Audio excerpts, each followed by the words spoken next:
Hey everybody, this is Abdul, your host for Up Your Game, 90 seconds of hiring advice for marketers by marketers. And I'm super excited today to have my friend and marketing guru, Cindy Cheng, to speak to us today. Cindy is Senior Director of Marketing Communications, and she's currently based in London. So I asked her to come talk to us a little bit about some of her advice and experience. Cindy, really nice to have you here. What are some of the mistakes that you've seen from candidates as they come into job interviews? Sure. I think one mistake that I see with candidate is that they don't do enough research. And obviously nowadays with the internet and with mobile phones, it's really easy to find company information. Most candidates know to go online and then research about the company, about the product on their website, but there's a lot more you could do in my opinion. So beyond just a website, you could also look into financial reports if it's a publicly traded company. You could look onto Glassdoor to review their company reviews and also other former or existing employees' review about the company. When it comes to product, you definitely need to know the product offerings, if it's a product position or a marketing position. And you may also want to research into their competitors. Who are their main competitors? How does their product differ? How do they differentiate? And read about what their competitors are up to. So perhaps you could even offer some insights during your interview about what you know and what you read about their competitors. In addition, if this is a technology company, which I've been working in tech for about 20 years, so this is my domain of expertise, do not forget about reading the analyst reports. So analyst firms such as Gartner and Forrester often have tons of different reports that you could have a high-level overview without having to subscribe to the full report. So in terms of where they rank, how they're ranked by the analysts is also very important. In addition to giving you insights about where they rank against their competitors within their industry, it also gives you an idea of how successful the company is in the view of analysts. So that's really important to me, especially if you're going after a product marketing role, that's crucial. Thirdly, I think it's just as important to know who you'll be working with and the company culture.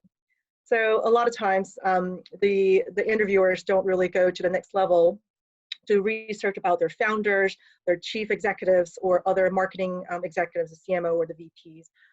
I wouldn't just stop there. I would also look into the VPs of sales. I would look into perhaps professional services, if this is a service-oriented IT company, for example, and find them on LinkedIn. See if they publish any posts.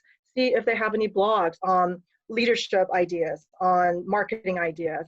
And I think it gives you a lot of insight into the type of leadership and the leadership team the company has and the type of people they want to hire. And it also gives you a good idea in terms of whether you would like that leadership style, whether you would like the company culture before you actually even go for the interview. And so yeah, I think, look on LinkedIn. YouTube is another great source of information where nowadays most companies are doing videos.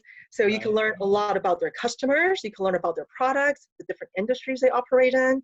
And also sometimes companies put out fun employee videos about their company culture, how it is to work for the company, what kind of benefits and perks, what are their own employees saying about them. So do cover those grounds and check out their social media channels, follow the latest news and recent press releases and media coverage to really give you a 360 perspective about how it is, how this company is being perceived, not just by its own employees, but by external third parties like analysts and medias and competitors as well.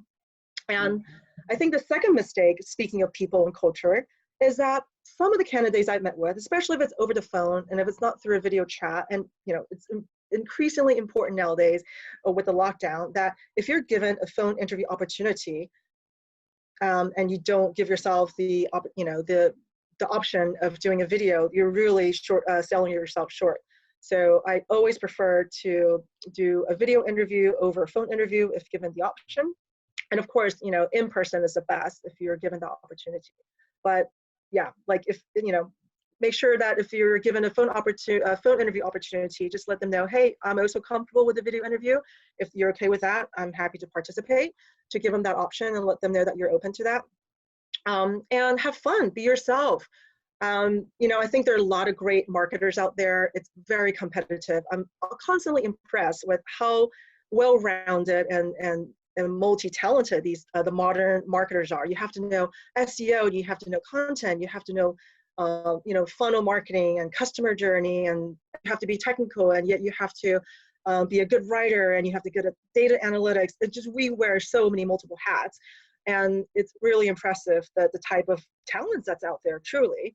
So it is a competitive market. And the truth is, there's a lot of people who can get the job done, to be honest. But ultimately, what I look for is a culture fit. Can I see myself working well with this person? Can I see this person being a team player, be a great collaborator and a strong contributor? And will this person fit into the company culture, right? So as a hiring manager, those are the things that comes to mind, in addition to assessing their marketing skills, their expertise, their acumen in terms of whether they can do the job. And yeah, I enjoy working with people. I like working with, I'm friends with many colleagues. And to me, that's important. We spend so much time working. And if we don't enjoy the people that we're around with, if we don't collaborate well with them, if there's tension between you, your boss, or your reports, or your colleagues, it really does make your job even more stressful. And we don't need more stressful. Yeah, it's your second family, right? Pretty much, yes, yeah. Absolutely. Great. So yes, those are the two top, I guess, tips, and then those are mistakes I see with potential people, prospects that I'm interviewing, that they're not asking enough questions, or they haven't done enough research. Mm-hmm. And also they may think that they need to fit a certain mold, they need to be all professional, and sometimes that comes out wooden, and just makes you look like you're a boring person. That's true. Fun to be around with. Yeah, absolutely. Wow. There's so much good information in there. I told you guys, Cindy's a master marketer. I've known her for a long, long time. Thank you so much, Cindy. And thank you guys for tuning in. This is Up Your Game, hiring advice for marketers by marketers, and we'll see you next time. Take care. Thank you.